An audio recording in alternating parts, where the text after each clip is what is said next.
الرحمن الرحیم۔ السلام علیکم ورحمۃ اللہ وبرکاتہ۔ ہائی ویورز، امید ہے آپ تمام خیریت سے ہوں گے۔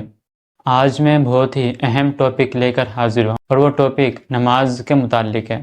جی ہاں، اکثر لوگ نماز کے اندر یہ بگ مسٹیک، سب سے بڑی غلطی کرتے ہیں اور اکثر اس سے غافل ہیں۔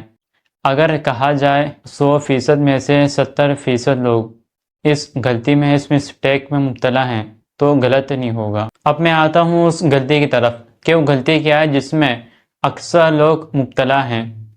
وہ غلطی یہ ہے کہ نماز میں جو سجدہ ہے وہ صحیح سے ادا نہیں کرتے۔ دیکھیں، نماز کے اندر سجدے میں پاؤں کی 10 انگلیاں لگانا یہ سنت ہے، اور پھر 3 انگلیوں کا لگانا یہ واجب ہے، اور ایک کا لگانا یہ فرض ہے۔ اگر آپ واجب چھوڑیں گے یا فرض چھوڑیں گے تو آپ کی نماز ادا نہیں ہوگی۔ اگر اسی طرح آپ نماز پڑھتے ہیں اور تقریباً پوری زندگی 60-70 سال نماز پڑھتے ہیں اور اپنے پاؤں کی انگلیاں صحیح طریقے سے نہ لگائیں تو آپ کی نماز ادا نہیں ہوگی اور یہی نماز آپ کے منہ پر مار دی جائے گی۔ اب دیکھیں، لوگوں کو پتہ نہیں ہوتا، اکثر لوگ پاؤں کی انگلیاں تو لگاتے ہیں سجدے کے اندر، مگر بعض کی انگلیاں زمین سے ٹچ ہوئی ہوتی ہیں، بعض کی انگلیاں اٹھی ہوئی ہوتی ہیں، بعض کی انگلیاں ہوا میں یوں لہرا رہی ہوتی ہیں۔ لوگوں کو پتہ نہیں کہ نماز میں سجدے کی حالت میں انگلیاں کیسے لگانی چاہیے۔ جن کو پتہ ہے وہ بھی صحیح طریقے سے لگاتے نہیں ہیں۔ اور مسجد میں نے اکثر لوگوں کو یہ دیکھا ہے، کوئی سجدہ صحیح سے ادا نہیں کرتے، ان کے 60 سال 70 سال عمر ہوتی ہے۔ اس عمر تک پہنچنے کے باوجود بھی وہ اپنی نماز صحیح طریقے سے ادا نہیں کر پاتے۔ آخر اس کی وجہ کیا ہے؟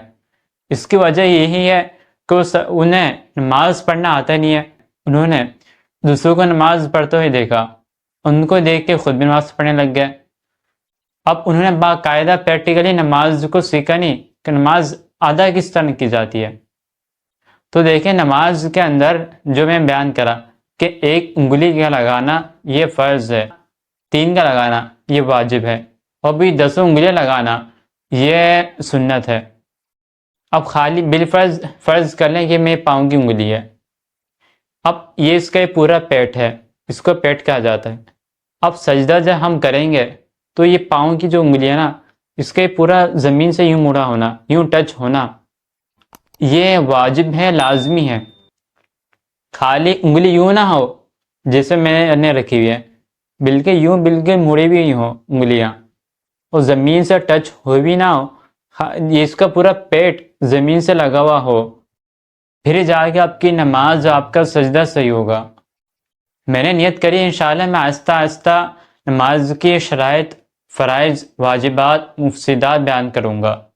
تو اگر آپ ان مفسدات کو، شرائط کو، واجبات کو سیکھنا چاہتے ہیں تو مجھ سے آپ جڑے رہیں، انشاءاللہ آپ کو بہت فائدہ ہوگا۔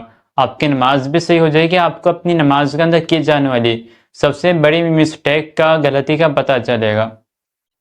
تو لازمی آپ اس کا خاص خیال رکھیں کہ دیکھیں، نماز آپ پڑھتے ہیں، اتنی مشقتیں اٹھاتے ہیں، وضو کرتے ہیں، پھر مسجد جاتے ہیں، تو سب کچھ آپ کرتے ہیں۔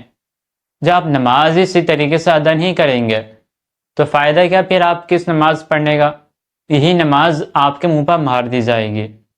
آپ دیکھیں کہ کہیں آپ بھی اس غلطی میں مبتلا تو نہیں ہے، کہیں آپ کی بھی نماز ضائع تو نہیں ہو رہی، کہیں آپ کی نماز بھی آپ کے منہ پر مار دی نہ جائے۔